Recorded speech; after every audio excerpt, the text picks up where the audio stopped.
আমার তীরের দ্বারা কিছুক্ষণের জন্য সূর্য ক্লান্ত হয়েছিল পিতাশ্রী।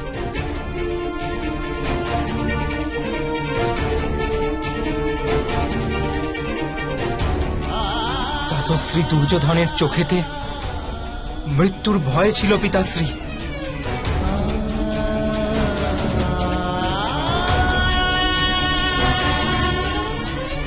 আমার অস্ত্র ভেঙে গিয়েছিল, কিন্তু আমি সামর্থ্য ছাড়িনি।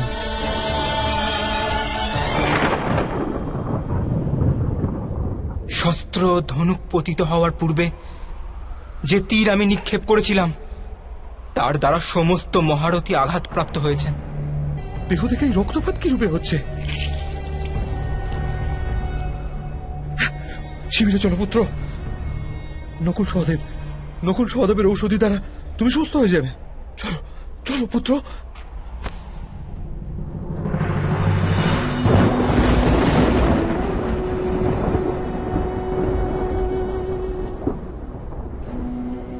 আমি কেন শিবিরে যাব পিতাশ্রী? আজ সমগ্র রণভূমিতে নিজের অধিকার স্থাপন করেছি। যুদ্ধের অন্তিম পর্যন্ত আমি এই স্থানেই থাকব, আপনার পরাক্রম দেখব। আমার জ্যেষ্ঠ মাতার অপমানকারীরা যখন যখন আর্তনাদ করবে আমার মন আনন্দে ভরে যাবে।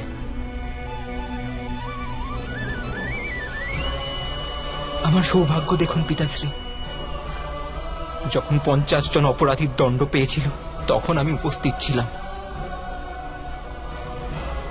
আর যখন অপর 50 জনের দণ্ডপ্রাপ্তি হবে তখনও আমি তাদের সামনে দাঁড়িয়ে থাকব।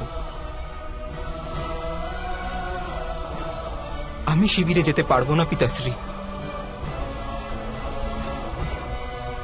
আমি যুদ্ধের সমাপ্তি অবধি কোথাও যেতে পারবো না। প্রতিদিন এখানেই আপনার প্রতীক্ষা করব আমি।